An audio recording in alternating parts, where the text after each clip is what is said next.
আসসালামু আলাইকুম। ইনকিলাব মঞ্চের মুখপাত্র শরীফ ওসমান হাদি গুলিবিদ্ধ হয়ে জীবন মৃত্যুর সন্ধিক্ষণে রয়েছেন, আপনারা সবাই জানেন।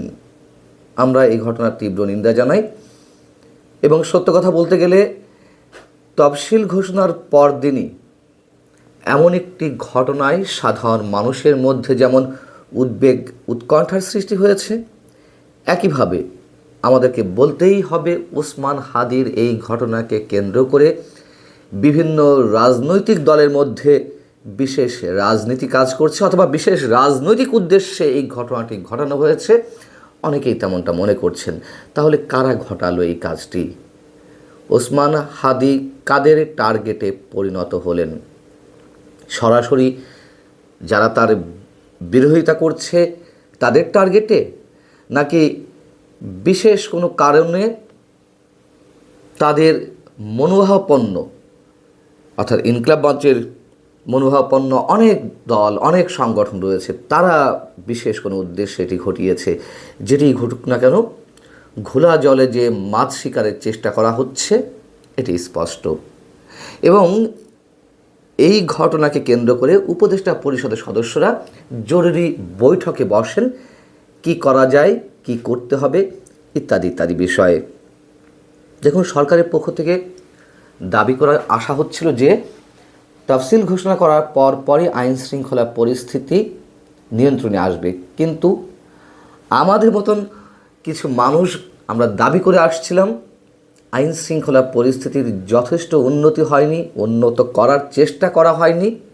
যেগুলো করা হয়েছে সেগুলো কেবলই আইওয়াশ, এবং নিঃসন্দেহে তফসিল ঘোষণার পরই দেশে ভয়ঙ্কর কিছু ঘটে যাবে। অনেকে ব্লাডশেড, বড়সড় ব্লাডশেডের আশঙ্কা করছিলেন। ওসমান হাদি কি তারই সিমটম? জামায়াতের আমির ডাক্তার শফিকুর রহমান তিনি কি বলছেন আমাদের কাছে একটু আমাদের বিবেচনায় নেওয়া দরকার। তিনি বলছেন, কেউ যদি আবার বাংলাদেশে নতুন করে ফ্যাসিজম বা সন্ত্রাসের রাজত্ব কায়েম করতে চান তাহলে খুব দেরি হবে না, যথাযথ জবাব পেয়ে যাবেন। জনগণ সব ষড়যন্ত্র রুখে দেবে। জামায়াতের আমির বলছেন, কাউকে এ ধরনের নোংরামি করার সুযোগ দেওয়া হবে না। বাংলাদেশের মাটি কারো বাপ দাদার জমিদারি নয়, এটা 18 কোটি মানুষের সম্পদ। এবার বুঝুন বিষয়টি কি ঘটতে যাচ্ছে, কাকে হুঙ্কার দিলেন জামায়াতের আমির। এখন তো আর এই মুহূর্তে আওয়ামী লীগ তো রাজপথে নেই যে তারা ফ্যাসিজম কায়েম করবে বা ফ্যাসিজম কায়েমের জন্য তাদের সামনে উর্বর ভূমি রয়েছে। তিনি নতুন করে ফ্যাসিজম কায়েমের চেষ্টা, নতুন করে কারা ফ্যাসিজম কায়েম করার জন্য আসতে পারে সেটি স্পষ্টত ইঙ্গিত দিয়েছেন এবং আমরাও বুঝতে পারছি। আরেকটু খুলাসা করা যাক। ঢাকা 8 আসনের প্রার্থী বিএনপি দলীয় সংসদ সদস্য প্রার্থী বর্ষিয়ান রাজনীতিবিদ মির্জা আব্বাস, তিনি হসপিটালে গিয়েছিলেন ওসমান হাদিকে দেখতে, যেহেতু শরীফ ওসমান হাদি মির্জা আব্বাসের আসনের অন্যতম প্রতিদ্বন্দ্বী সম্ভাব্য স্বতন্ত্র সংসদ সদস্য প্রার্থী। তো মির্জা আব্বাস যখন হাসপাতালে গেলেন তাকে দেখতে, তখন তাকে দেখে ইনকিলাব মঞ্চের সদস্যরা ভুয়া ভুয়া স্লোগান দিচ্ছিলেন। কেন দিচ্ছিলেন?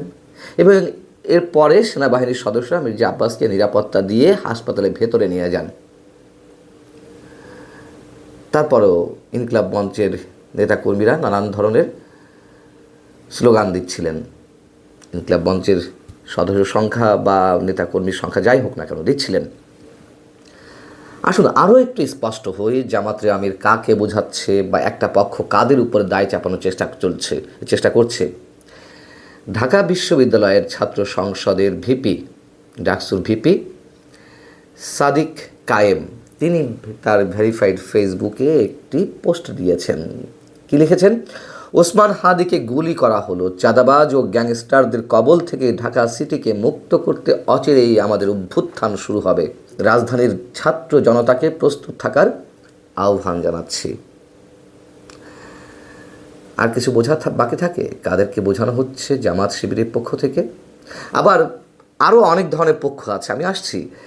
মহিউদ্দিন কাশেমী নামে একজন লিখছেন, যারা এই জুলাই অভ্যুত্থানের নেতাকর্মীদের অন্যতম বা সমর্থক একজন মহিউদ্দিন কাশেমী, তিনি বলছেন ওসমান হাদির কিছু হলে, মানে তিনি ধরেই নিয়েছেন যে হাদি বাঁচবেন না, তার কিছু হলে ঢাকা ৮ আসন থেকে জুলাইয়ের mastermind DUCSU VP Abu সাদিককে এমপি হিসেবে দেখতে চায়।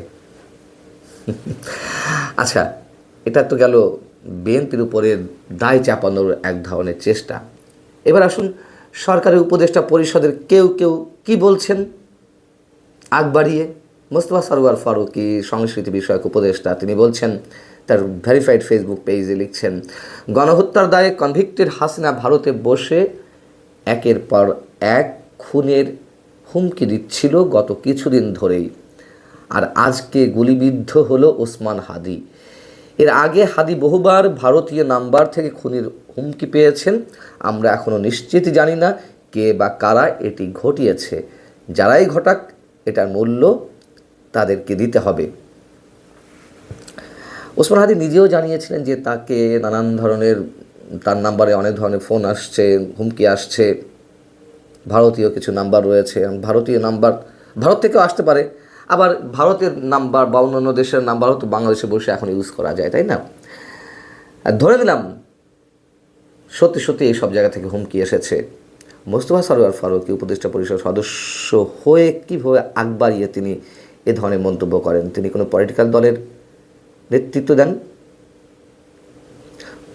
পদবি টিকিয়ে রাখার জন্য তারা সব ধরনের আচরণ করতে পারেন, আবারও তার প্রমাণ দিলেন। মানে সরাসরি একটা অন্তর্বর্তী সরকারের উপদেষ্টা পরিষদের সদস্য পদে থেকে এই ধরনের মন্তব্য তিনি করছেন।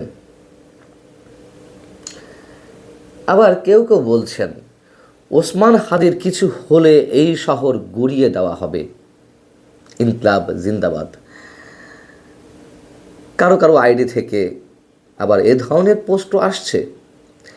ওসমান হাদিকে দিয়ে ম্যাটিকুলাস ডিজাইন ২ শুরু করেছে ইউনুস গং। যেমন আবু সাইদ আওয়ামী লীগের ম্যাটিকুলাস ডিজাইন ১, এবং বিএনপি যত দেরিতে বুঝবে তারা তত বেশি ক্ষতিগ্রস্ত হবে। চৌধুরী রায়হান ফরিদ, তিনি তার ফেসবুক স্ট্যাটাসে লিখছেন, শুনলাম চরম অসভ্য নোংরা বেয়াদবটা গলিবিদ্ধ, ম্যাটিকুলাস ডিজাইনারদের ডিজাইন এখনও কিন্তু শেষ হয়নি। আবার কেউ লিখছেন, আসিফ মাহমুদের অস্ত্রের মজুদের সন্ধান না করেই তফসিল ঘোষণা, এমন কিছুতে ঘটবেই। কি বুঝলেন? বোঝার আছে অনেক কিছুই, এবং অবশ্যই ঘোলা পানিতে মাছ শিকারের চেষ্টা চলছে, এটুকু আমাদেরকে বলতেই হচ্ছে। এবং এটুকুও আমরা আশঙ্কা ব্যক্ত করতে চাই, যেভাবে নির্বাচনের তফসিলটি ঘোষণা করা হলো, যে প্রক্রিয়ার মধ্য দিয়ে, যে পরিবেশের মধ্য দিয়ে, সেটা নিঃসন্দেহে গভীর একটা ষড়যন্ত্রের মধ্যে রয়েছে, এটুকু আমরা মনে করি। দেখুন, এই নির্বাচন বানচালের জন্য সবাই ওপেন চ্যালেঞ্জ জানাচ্ছে, ওপেন বক্তব্য দিচ্ছেন। জামায়াতের আমির তো বলে রেখেছেন যে একই দিনে গণভোট এবং জাতীয় সংসদ নির্বাচন হলে তা নির্বাচনের জেনোসাইডে পরিণত হবে, এবং তারাও একাধিকবার বলেছেন যে এই অবস্থায় নির্বাচন সম্ভব নয়। দেশের যে পরিস্থিতি, অর্থাৎ নির্বাচন তারা চায় না দ্রুত। এনসিপি বলেছে, এই ধরনের মন্তব্য করেছে। আওয়ামী লীগের পক্ষ থেকে বলে রাখা হয়েছে নির্বাচন প্রতিহত করা হবে। খেলছেটা আসলে কে? সব কিছু স্পষ্ট হয়ে যাবে। ভালো থাকুন। আল্লাহ হাফেজ।